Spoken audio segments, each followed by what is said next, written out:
नमस्कार दोस्तों, आज से हम पॉलिटी की क्लास स्टार्ट करने जा रहे हैं। तो जो पॉलिटी का पहला टॉपिक है भारत में संवैधानिक विकास, उसका अध्ययन करते हैं। भारत में संवैधानिक विकास का अध्ययन करने से पहले थोड़ा सा बैकग्राउंड जानते हैं। देखिए, हम लोगों ने 1757 के प्लासी के युद्ध और 1764 के बक्सर युद्ध के बारे में सुन रखा है।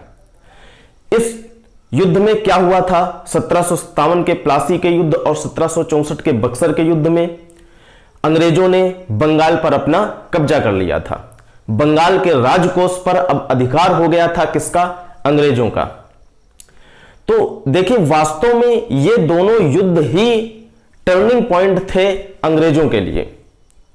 क्या टर्निंग पॉइंट थे? क्योंकि इन्हीं दोनों युद्धों के बाद लगभग धीरे धीरे अंग्रेजों ने पूरे भारत देश पर अपना कब्जा कर लिया। यानी ब्रिटिश ईस्ट इंडिया कंपनी का लगभग पूरे भारत पर कब्जा हो गया इन दोनों युद्धों के बाद, 1757 के प्लासी के युद्ध और 1764 के बक्सर युद्ध के बाद। तो अब देखिए, लगभग पूरे भारत पर अंग्रेजों का कब्जा हो गया। जब अंग्रेजों का कब्जा हो गया, यानी ब्रिटिश ईस्ट इंडिया कंपनी का कब्जा हो गया, तब क्या हुआ?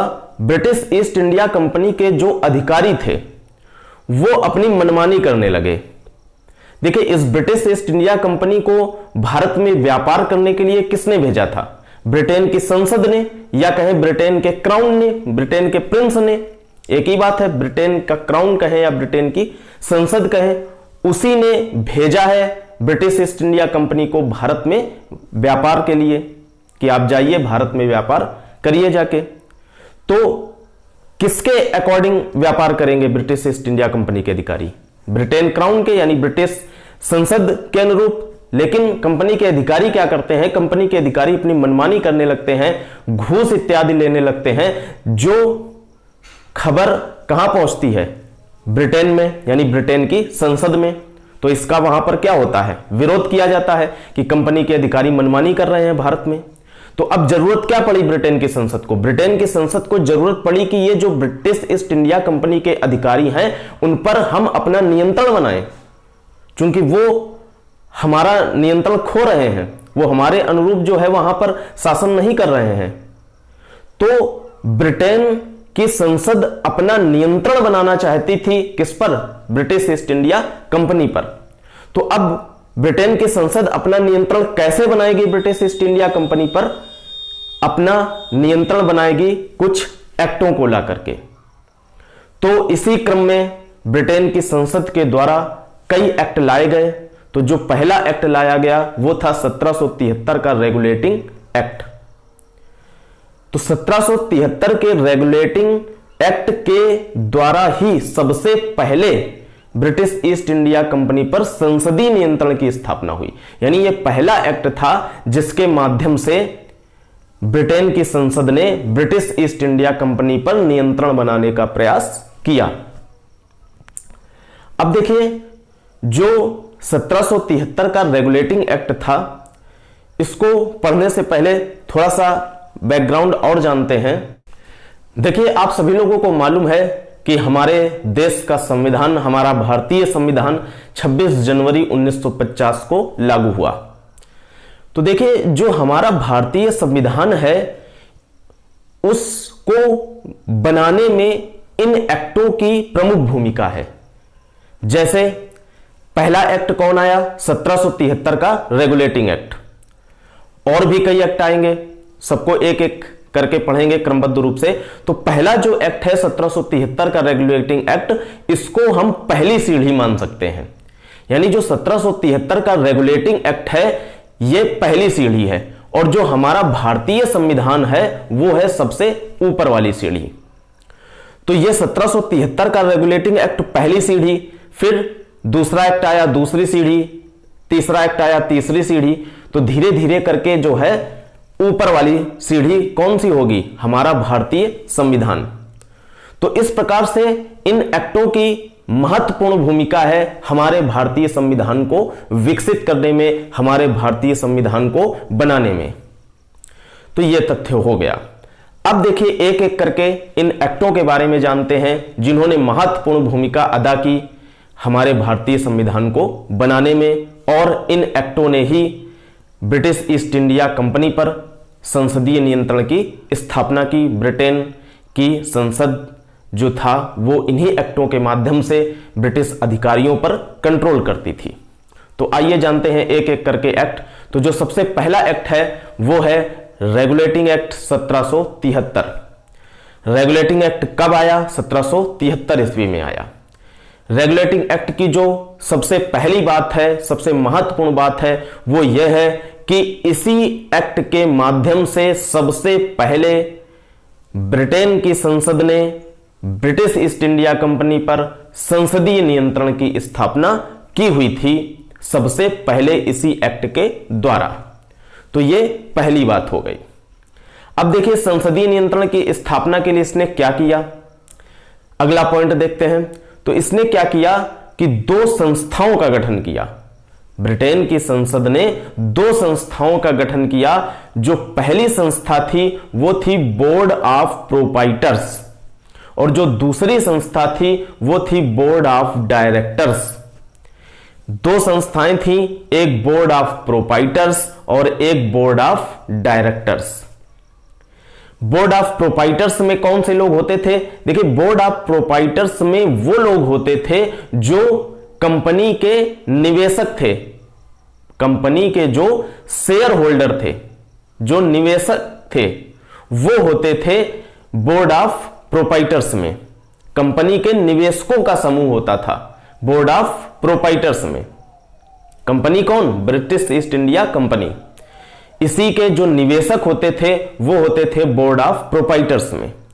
बोर्ड ऑफ डायरेक्टर्स में कौन से लोग होते थे? देखिए बोर्ड ऑफ डायरेक्टर्स में कुल 24 सदस्य होते थे, और इन सदस्यों की नियुक्ति की जाती थी। किसके द्वारा नियुक्ति की जाती थी? जो बोर्ड ऑफ प्रोपाइटर्स होते थे, जो निवेशक होते थे, उन्हीं के द्वारा बोर्ड ऑफ डायरेक्टर्स की नियुक्ति की जाती थी, जिसमें कुल मिलाकर के 24 सदस्य होते थे। इन 24 सदस्यों में एक अध्यक्ष होता था और एक उपाध्यक्ष होता था। जो अध्यक्ष होता था वो सबसे बड़ा कार्यकारी अधिकारी होता था। अध्यक्ष जो होता था वो सबसे बड़ा कार्यकारी अधिकारी होता था, और ये भारत में नहीं रहता था, ये कहां रहता था? ब्रिटेन में। और ब्रिटेन में रह करके ही पूरी ब्रिटिश ईस्ट इंडिया कंपनी पर अपना नियंत्रण स्थापित करता था, उनके कार्यों को देखता था, उनके कार्यों पर नजर रखता था। इस बोर्ड ऑफ डायरेक्टर्स का अध्यक्ष। यह बात हो गई। तो दो संस्थाओं का गठन हो गया, एक बोर्ड ऑफ प्रोपाइटर्स और एक board of directors. Board of proprietors में निवेशकों का समूह होता था, बोर्ड ऑफ डायरेक्टर्स में 24 सदस्य होते थे जो कि बोर्ड ऑफ प्रोपाइटर्स द्वारा नियुक्त किए जाते थे, और इन सदस्यों में एक अध्यक्ष और एक उपाध्यक्ष की नियुक्ति की जाती थी। अध्यक्ष जो होता था वो सबसे बड़ा कार्यकारी अधिकारी होता था, जो ब्रिटेन में रह करके ब्रिटिश ईस्ट इंडिया कंपनी के समस्त कार्यों पर अपना नियंत्रण रखता था। यह हो गई दूसरा पॉइंट 1773 के रेगुलेटिंग एक्ट के बारे में। अब देखिए तीसरा पॉइंट जानते हैं। तीसरे पॉइंट को जानने से पहले थोड़ा सा समझते हैं। देखिए हम लोग पढ़ते हैं कि बंगाल का पहला गवर्नर कौन था, बंगाल का अंतिम गवर्नर कौन था, बंगाल का पहला गवर्नर जनरल कौन था, बंगाल का अंतिम गवर्नर जनरल कौन था, फिर गवर्नर जनरल के बाद भारत का गवर्नर जनरल कौन था, प्रथम, अंतिम, फिर वायसराय आ जाते हैं। तो देखिए ये जो परिवर्तन होता है, कभी गवर्नर जनरल, कभी भारत का गवर्नर जनरल, कभी वायसराय, तो ये इन्हीं एक्टों के माध्यम से ही परिवर्तन हुआ है। एक एक करके देखिए जो एक्ट आएगा, जहां पर जो परिवर्तन हुआ है धीरे धीरे बताएंगे। अभी जो 1773 के रेगुलेटिंग एक्ट में परिवर्तन हो रहा है उसको समझेंगे। देखिए क्या होता है कि भारत में 3 प्रेसिडेंसी होती हैं, एक बंगाल प्रेसिडेंसी और एक बंबई प्रेसिडेंसी और एक मद्रास प्रेसिडेंसी। ये 3 प्रेसिडेंसी हुआ करती थी, और इन तीनों प्रेसिडेंसी में अपने अपने गवर्नर्स होते थे। यानी बंगाल का गवर्नर अलग बंगाल प्रेसिडेंसी का, मद्रास प्रेसिडेंसी का गवर्नर अलग, और बंबई प्रेसिडेंसी का गवर्नर अलग। अभी तक 1773 के रेगुलेटिंग एक्ट के आने से पहले जब ये एक्ट आया तो देखिए इसमें परिवर्तन किया गया। क्या परिवर्तन किया गया? जो बंगाल प्रेसिडेंसी का गवर्नर होता था उसको अब गवर्नर न कह करके उसको कहा गया गवर्नर जनरल।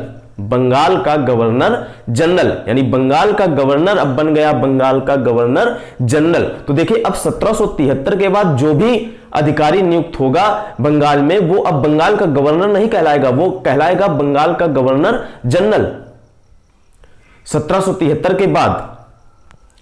तो क्या हुआ इस एक्ट में? बंगाल के गवर्नर को बंगाल का गवर्नर जनरल बना दिया गया।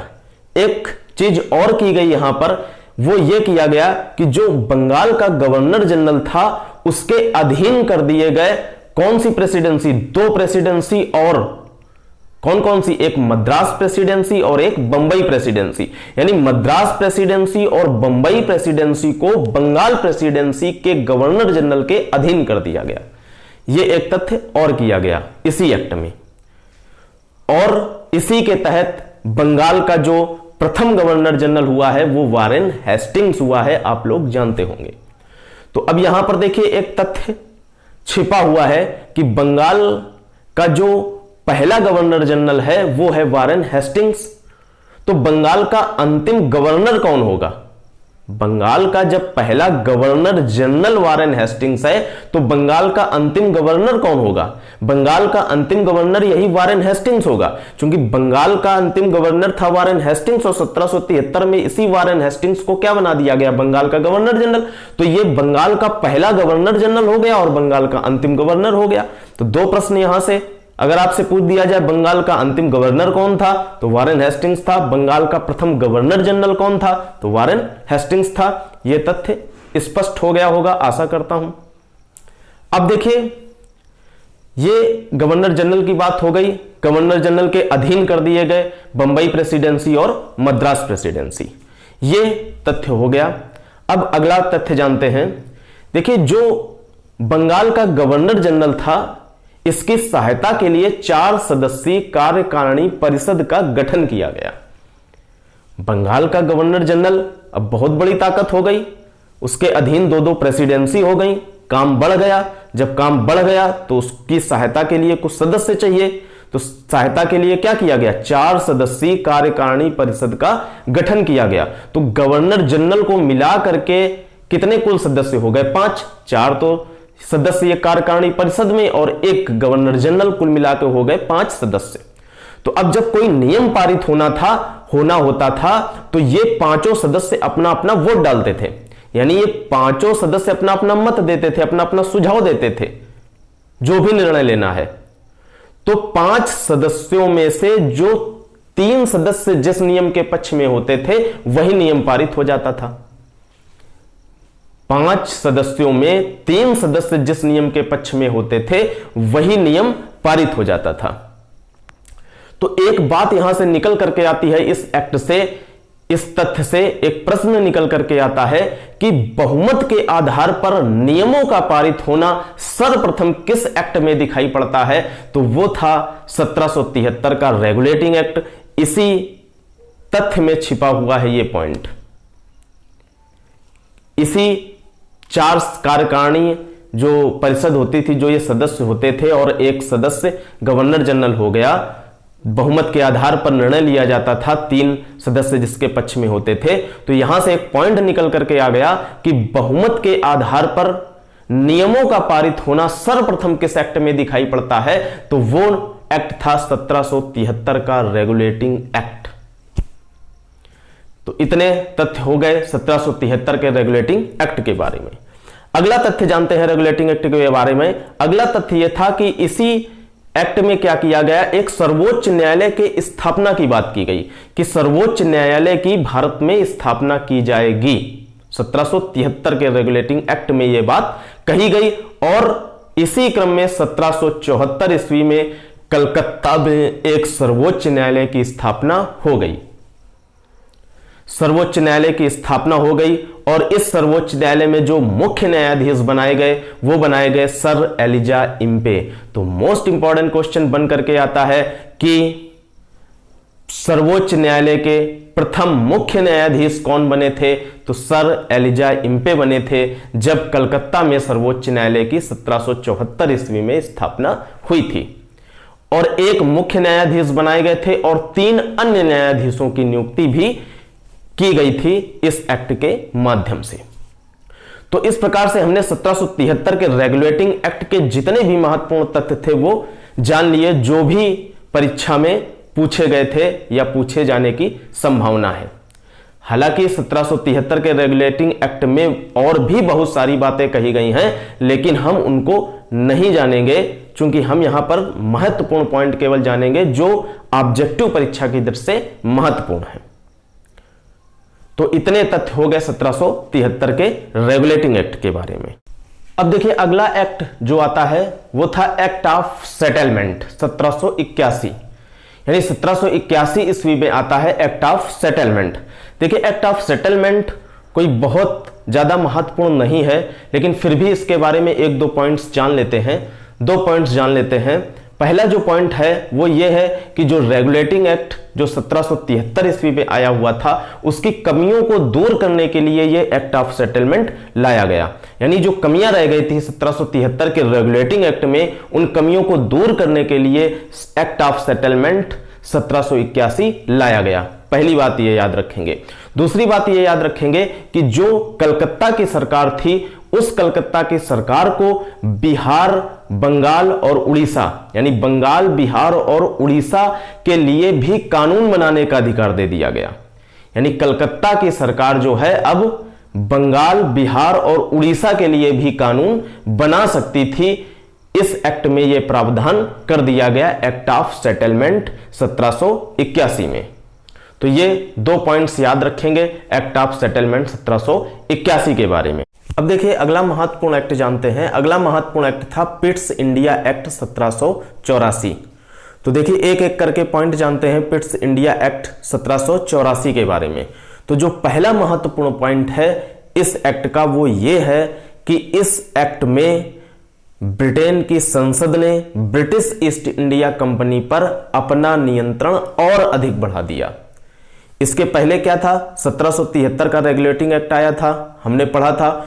उसमें ब्रिटेन की संसद ने ब्रिटिश ईस्ट इंडिया कंपनी पर संसदीय नियंत्रण का प्रारंभ किया था, यानी सबसे पहले संसदीय नियंत्रण बनाया था उसी एक्ट में, 1773 के रेगुलेटिंग एक्ट में। इस एक्ट में क्या किया, संसदीय नियंत्रण को और बढ़ा दिया ब्रिटिश ईस्ट इंडिया कंपनी पर। देखा कि अधिकारी अभी मान नहीं रहे हैं, अपनी मनमानी कर रहे हैं, तो इसको देखते हुए और अधिक संसदीय नियंत्रण बढ़ा दिया गया।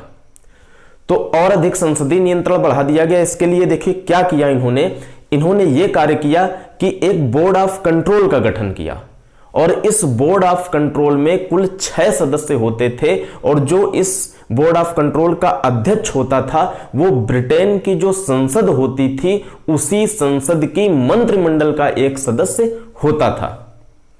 इसका अध्यक्ष किसका, बोर्ड ऑफ कंट्रोल का। अब देखिए बोर्ड ऑफ कंट्रोल करता क्या था, कार्य क्या था इसका बोर्ड ऑफ कंट्रोल का।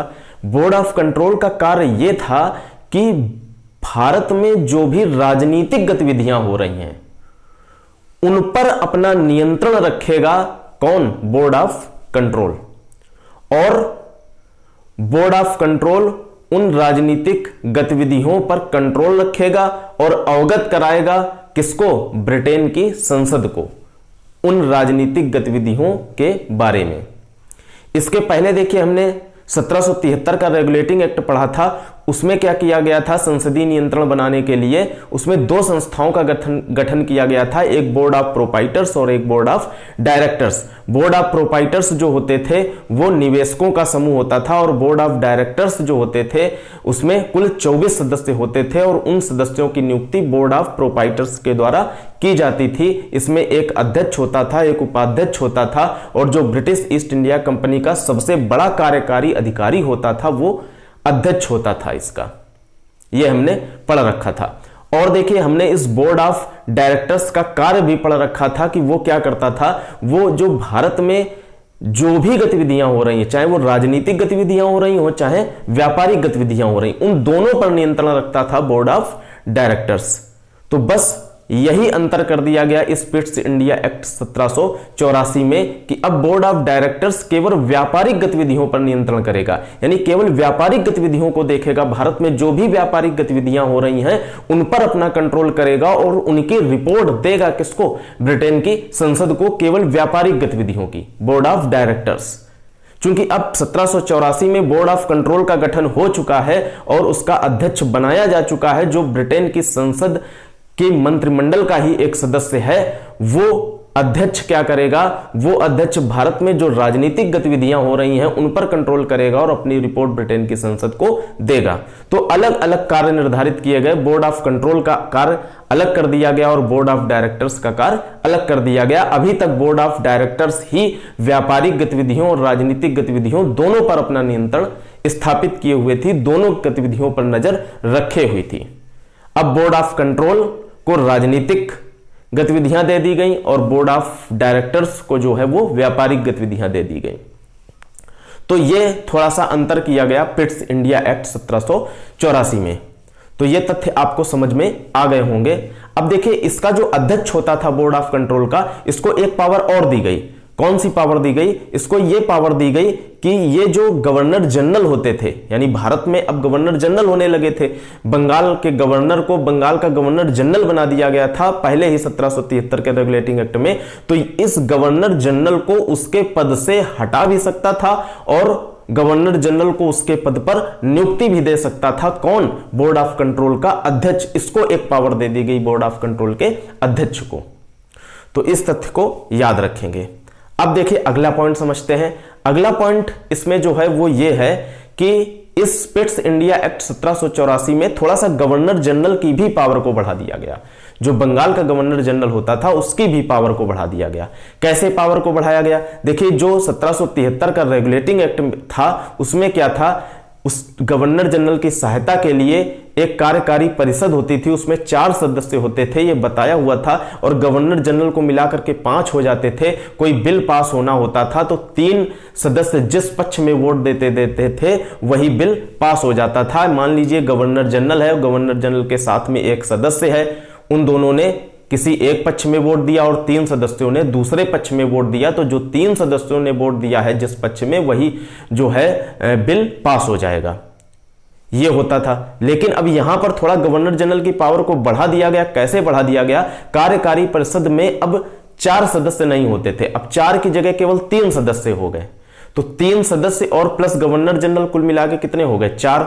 तो अब देखिए, गवर्नर जनरल को अगर कोई बिल पास करना है तो उसको केवल 1 सदस्य की जरूरत है। अगर गवर्नर जनरल के पक्ष में 1 सदस्य ने वोट दे दिया और 2 अगर विपरीत में भी हैं और 2 गवर्नर जनरल और 1 सदस्य 2 किसी बिल के पक्ष में है, तो वो बिल पास मान लिया जाएगा जिस पक्ष में गवर्नर जनरल होगा। तो इस प्रकार से देखा जाए तो इस एक्ट में गवर्नर जनरल की पावर को थोड़ा सा बढ़ा दिया गया। तो इस प्रकार से हमने पिट्स इंडिया एक्ट 1784 के बारे में जाना। अब जानते हैं अगले एक्ट के बारे में। अगला एक्ट देखिए क्या था। अगला एक्ट था 1793 का चार्टर एक्ट। देखिए, इस एक्ट में कौन कौन से महत्वपूर्ण बिंदु थे? इस एक्ट में केवल 2 महत्वपूर्ण बिंदु याद रखेंगे। जो पहला बिंदु था वो ये था कि जो ब्रिटिश ईस्ट इंडिया कंपनी थी उसका शासनकाल इस 1793 के चार्टर एक्ट में 20 वर्ष और बढ़ा दिया गया। यानी जो भी ब्रिटिश ईस्ट इंडिया कंपनी का शासनकाल था उसमें 20 वर्ष की और बढ़ोतरी कर दी गई कि आप 20 वर्ष और आप व्यापार करिए जाकर के भारत में, यानी आपका शासनकाल 20 वर्ष और बढ़ा दिया गया। तो 1793 के बाद देखिए 20 वर्ष जोड़ दें तो 1813 हो जाएगा। 1813 में एक चार्टर एक्ट आएगा, उसमें 20 वर्ष और बढ़ा दिया जाएगा। फिर 1813 के बाद 1833 आएगा तो फिर 20 वर्ष और बढ़ा दिया जाएगा। ऐसे 20 वर्ष करते करते जो है शासनकाल धीरे धीरे बढ़ता रहेगा। तो यहां पर क्या किया गया? 1793 के चार्टर एक्ट में कंपनी के शासनकाल को 20 वर्ष और बढ़ा दिया गया। एक तक पॉइंट। दूसरा पॉइंट देखिए, इसके बारे में याद रखेंगे 1793 के चार्टर एक्ट के बारे में। इसमें क्या किया गया? हमने पिट्स इंडिया एक्ट 1784 में जो आया था उसमें बताया था कि एक बोर्ड ऑफ कंट्रोल बनाया गया और उस बोर्ड ऑफ कंट्रोल में 6 सदस्य होते थे। तो इस बोर्ड ऑफ कंट्रोल के जो 6 सदस्य होते थे उनका वेतन और जो भी बोर्ड ऑफ कंट्रोल में लगे हुए अन्य कर्मचारी होते थे उनका वेतन, तो इनका सबका वेतन देने की व्यवस्था देखिए अब यहां पर भारतीय राजस्व से की गई। यानी अब इनको वेतन कहां से मिलेगा? जो भारतीय राजस्व होगा, जो भारत से राजस्व आएगा, उन्हीं से इस बोर्ड ऑफ कंट्रोल के सदस्यों और कर्मचारियों को वेतन दिया जाएगा। क्योंकि बोर्ड ऑफ कंट्रोल का गठन उनका कहना था कि हमने काहे के लिए किया है, भारत के लिए ही कर रहे हैं, तो इसकी व्यवस्था वेतन की कहां से करें? भारतीय राजस्व से करें। तो इस प्रकार से इस एक्ट में यह प्रावधान किया गया कि जो बोर्ड ऑफ कंट्रोल के सदस्य थे या जो बोर्ड ऑफ कंट्रोल के अन्य कर्मचारी थे, उनके वेतन देने की व्यवस्था भारतीय राजस्व से इस 1793 के चार्टर एक्ट में की गई। अब देखिए अगला एक्ट जानते हैं 1813 का चार्टर एक्ट। देखिए इस एक्ट में क्या क्या महत्वपूर्ण बातें थी, एक एक करके समझते हैं। तो जो पहली महत्वपूर्ण बात थी 1813 के चार्टर एक्ट में, वो ये थी कि इस एक्ट में कंपनी का शासनकाल 20 वर्ष और बढ़ा दिया गया। 1793 के चार्टर एक्ट में 20 वर्ष बढ़ाया गया था, अब 20 वर्ष पूरे हो गए, 1813 आ गया, तो 1813 के चार्टर एक्ट में कंपनी का शासनकाल 20 वर्ष और बढ़ा दिया गया, पहली बात। दूसरी बात क्या थी जो बहुत ही महत्वपूर्ण है, बहुत ही परीक्षाओं में पूछी जाती है, वो ये थी कि इस 1813 के चार्टर एक्ट में ब्रिटिश ईस्ट इंडिया कंपनी के व्यापारिक एकाधिकार को समाप्त कर दिया गया। ब्रिटिश ईस्ट इंडिया कंपनी के व्यापारिक एकाधिकार को 1813 के चार्टर एक्ट में समाप्त कर दिया गया। इसका मतलब क्या है, पहले यह समझते हैं। देखिए अभी तक भारत में केवल ब्रिटिश ईस्ट इंडिया कंपनी ही व्यापार कर रही है, कोई दूसरी कंपनी भारत में व्यापार नहीं कर सकती है। ब्रिटिश ईस्ट इंडिया कंपनी का ही व्यापारिक एकाधिकार भारत में है। लेकिन जब 1813 का चार्टर एक्ट आया, तब ब्रिटिश संसद ने सारी कंपनीज को भारत में व्यापार करने की छूट दे दी। जो ब्रिटिश ईस्ट इंडिया कंपनी का व्यापारिक एकाधिकार था, उसको समाप्त कर दिया गया। केवल दो बातों में इसका व्यापारिक एकाधिकार बना रहा, वो याद रखते हैं, वो महत्वपूर्ण है। एक चाय के साथ व्यापार और एक चीन के साथ, यानी चाय का व्यापार और चीन के साथ व्यापार केवल अभी ब्रिटिश ईस्ट इंडिया कंपनी ही करेगी, दूसरी कंपनी नहीं करेगी। दूसरी कंपनी ना तो चाय का व्यापार कर सकती है भारत में और ना ही चीन देश के साथ व्यापार कर सकती है। तो इन दो को छोड़ करके सारे व्यापारिक एकाधिकार जो है वो ब्रिटिश ईस्ट इंडिया कंपनी के समाप्त कर दिए गए इस 1813 के चार्टर एक्ट में। तो ये दो तथ्य हो गए। तीसरा तथ्य देखिए क्या था। तीसरा तथ्य यह था कि इस 1813 के चार्टर एक्ट में यह कहा गया कि जो ब्रिटिश ईस्ट इंडिया कंपनी है वो प्रति वर्ष भारतीय शिक्षा पर 1 लाख रुपया खर्चा करेगी। यानी ये बिल्कुल फिक्स कर दिया गया कि जो ब्रिटिश ईस्ट इंडिया कंपनी है वो भारतीय शिक्षा पर प्रतिवर्ष 1 लाख रुपया जरूर खर्चा करेगी। तो ये तथ्य भी याद रखेंगे। अब देखिए मोस्ट इंपॉर्टेंट तथ्य है, वो चौथा तथ्य है इस एक्ट का। क्या है कि इस 1813 के चार्टर एक्ट में ईसाई मिशनरियों को भारत में ईसाई धर्म के प्रचार की छूट मिल गई कि ईसाई मिशनरी भारत में आकर के ईसाई धर्म का प्रचार और प्रसार कर सकते हैं। वह छूट 1813 के चार्टर एक्ट में मिली हुई थी। तो यह तथ्य मोस्ट इंपॉर्टेंट है, पूछा जाता है कई परीक्षाओं में कि ईसाई मिशनरियों को भारत में ईसाई धर्म के प्रचार व प्रसार की छूट किस एक्ट में मिली, तो 1813 के चार्टर एक्ट में। दूसरा जो महत्वपूर्ण प्रश्न इस एक्ट से बनता है वो ये बनता है कि चाय और चीन को छोड़ करके ब्रिटिश ईस्ट इंडिया कंपनी के व्यापारिक एकाधिकार को किस एक्ट में समाप्त किया गया, तो वो था 1813 का चार्टर एक्ट। अभी देखिए चाय और चीन को छोड़ करके व्यापारिक एकाधिकार समाप्त किया गया है, अभी ये भी फाउंडेशन समाप्त कर दिया जाएगा, चाय और चीन भी समाप्त कर दिया जाएगा।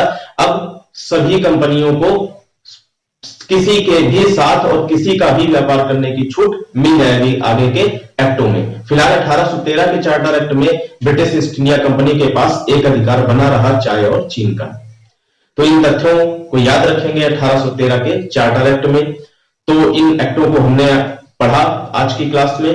अब अगली क्लास में जो है हम 1813 के चार्टर एक्ट के बाद जो एक्ट आए हैं महत्वपूर्ण, उनके बारे में पढ़ेंगे, उनके तथ्यों को पढ़ेंगे। तो ठीक है, मिलते हैं अगली क्लास में, तब तक के लिए धन्यवाद।